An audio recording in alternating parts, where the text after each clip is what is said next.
new kind of global recession. Why this time is different. The world is on the edge of a global recession.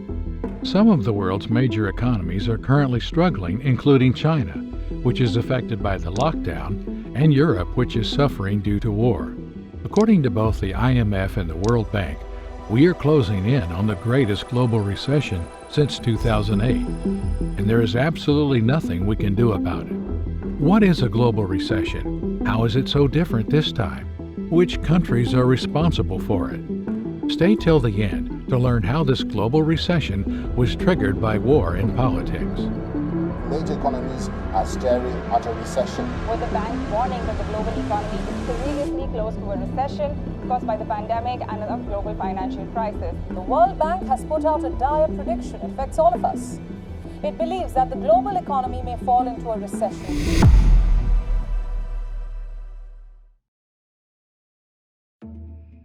When an economy experiences 2 consecutive quarters of negative growth, it is considered to be in a recession. However, the decline in GDP isn't the only indicator. A lot of other factors, such as the unemployment rate and consumer confidence, also play a major role, which is why declaring a recession is often in the hands of national organizations that analyze business cycles. Like the national recession, global recessions happen when the economies of numerous countries are going through an economic fall. In our globalized economy, a recession in one place spells trouble for another, which is why analysts all over the globe are worried. GDP growth is slowing down globally, and the IMF has predicted that 1/3 of our world's economy will likely be in a technical recession next year. Yesterday, we had a pretty discouraging survey, and the WEF's annual meeting began with corporate executives and economists warning of a worldwide recession this year. And this is a PricewaterhouseCoopers survey finding that 73% of 4,410 business leaders predicted global growth will decline over the coming 12 months, the worst since the poll began in 2011. The economic growth in the U.S. is declining to 1/5 of its 2021 levels next year, which is very rare, whereas the growth of the Eurozone is completely stalling. Some of you may have a unique perspective on the global recession, such as people losing their jobs and homes. But let us discuss what happened in the 2008 financial crisis to understand the global recession a bit better. 2008, you had something close to a bubble. During the financial crisis of 2008, the world's banking system nearly collapsed, and the borrowers were no longer able to afford their homes. The mortgage brokers got greedy and started giving loans to people who didn't even make enough money to pay them back. These mortgages were bundled together and sold to banks. Eventually, the borrowers couldn't pay their loans and the house of cards collapsed, causing a banking crisis. Fear spread in the month of September 2008 at a rate that was like a tsunami. The governments had to lean on the situation and save the banks by providing government bailouts. As a result, the crisis spread beyond the borders of the U.S. The European banks had also bought bad mortgages from the U.S., so they also collapsed and had to be saved by government bailouts. Many European countries couldn't pay their debts, resulting in years of austerity because of lower budgets of their governments, impacting millions of Europeans. But how is this economic downturn any different from the one in 2008? Well, for starters, money is not the issue this time. In fact, there is no capital shortage in banks. When the pandemic struck, the factories from Asia to Europe and North America stopped production, which sent the global economy into a free fall. After the vaccine for COVID-19 became available and countries started to emerge from lockdowns, the demand for goods and services returned faster than the supply. There are structural reasons for the weaker productivity. We had a boom in goods production during COVID. There was more demand for goods and services because you couldn't consume a lot of services. However, China, which is considered the manufacturing powerhouse of the world, is still suffering from COVID. The strict implementation in the country affects businesses and manufacturing. Europe is under extreme pressure, although the world's supply chain problem is affecting them. The war in Ukraine is still the main issue on the continent. For decades, Russia used to supply gas to nearly half of Europe, but since last year, they are bound to find alternative energy sources. Not just this, Ukraine was one of the biggest agricultural exporters in Europe. But ever since Russia invaded Ukraine, food prices have spiked. The world is facing an inflation crisis. The items that we require for our everyday survival are becoming too expensive, which is another factor that makes this downturn very different from the previous one. As the cost of living rises, global economic policymaking undergoes a dramatic shift. In 2008, the United States reduced interest rates to encourage banks to start lending and help economies. But this time around, it is actually the opposite. The banks have started to raise interest rates further because inflation is far too high for them. As far as unemployment is concerned, GDP in the U.S. went down in 2008, and the unemployment rate went up, whereas last year, the unemployment rate in the U.S.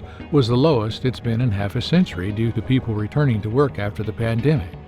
Despite the economic downturn, the labor market is still very strong. So it could be a different kind of recession. We could see a material decline in economic activity over several quarters without a huge drop in unemployment if productivity remains. Let's now discuss China, a country that's had a significant impact on the global economy. China has been closing in on the U.S. economy, but now they're facing an economic crisis due to the pandemic. During the 2008 financial crisis, the Chinese fiscal response was too good, and many analysts believe it was a reason why China recovered from the financial crisis quicker than other major economies. The Chinese economy helped the global economy recover from the recession back in 2008. However, it is highly unlikely this will happen this time. China has a zero-COVID policy that has dampened Chinese economic sentiment and absolutely shattered domestic consumption. I mean, this is the issue that keeps coming up, which is every time you think that things are picking back up again, the zero COVID policy means they've got to shut down with just a few cases. Chinese consumer spending is more than 10% less than it was before the pandemic. Also, China's property market has been going down since 2020, a problem for that economy. Despite the zero COVID policy and the real estate crisis, China has enough problems of its own, and they are having a drastic effect around the world. So what does this mean for China and the global economy as a whole? Well, China's economy is still growing, which may result in a longer-term shift and economic downfall. It was expected that the upcoming Chinese generation would be much richer than the people in the past 5 decades. However, this economic spike has run out of fuel. The Chinese leadership in Beijing is redirecting the economy towards a new and, according to them, improved system. It appears that the system that pulled the global economy out of the last recession will not be able to do it this time. It is pretty clear that the world's biggest economies are suffering, but one region is bucking the trend. During the 2008 economic crisis, China was still doing better than its Asian neighbors. However, for the first time since 1990, other Asian countries are about to do better. The emerging economies in the region are benefiting from China's zero-COVID policy, and that tends to worry investors. Specifically in Asia, the Indonesian economy has been on an upward curve. They've been thriving against all odds. Inflation in this country is still slightly below 6%. People in Europe and the U.S. are having a hard time with the cost of living crisis. But in Indonesia, the government subsidies for fuel have made things a little easier.